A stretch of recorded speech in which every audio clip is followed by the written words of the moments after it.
গান, কবিতা আর নানা রঙের আয়োজনে রমনার বটমূলে বাংলা নববর্ষের প্রথম দিনটিকে উদযাপন করছে হাজারো মানুষ। বর্ণিল পোশাকে রাজধানীর নানা প্রান্ত থেকে লোকেরা এসেছেন পরিবার পরিজন নিয়ে। চিত্ত যেথা ভয়শূন্য উচ্চ সেথা শির, এমন প্রতিপাদ্যে ২২টি রবীন্দ্র, নজরুল, লোকজ ও দেশাত্মবোধক গানের মূর্ছনায় বিহ্বল ছিল আগত দর্শক। নিয়ামুল আজিজ সাদেকের প্রতিবেদন। কয়েক দশকের ঐতিহ্যের ধারাবাহিকতায় রমনার বটমূলে উৎসবের গানে বরণ করে নেওয়া হয় বাংলা নববর্ষকে।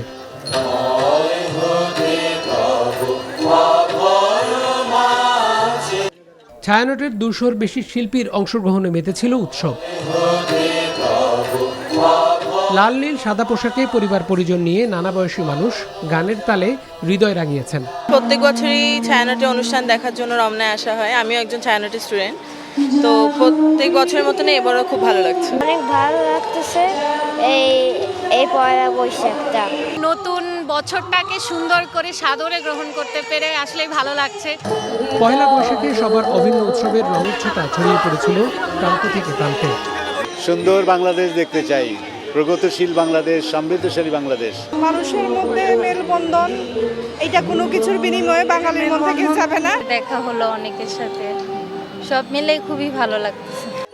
জাগো আলোক লগনে গানের মাধ্যমে সুরের লহরে মুগ্ধতা ছড়ায় উপস্থিত শ্রোতাদের মাঝে। আবহমান কাল থেকে বাঙালির চিরায়ত যে ঐতিহ্য বৈশাখী উৎসব, তার শুরুটা হয় ছায়ানটের এই বর্ষবরণের আয়োজনের মাধ্যমে। দীর্ঘদিন থেকে বাঙালি এবং বাংলাদেশের যে ঐতিহ্য রয়েছে সেগুলো ফুটিয়ে তোলা হয় গানের মাধ্যমে, কবিতার মাধ্যমে।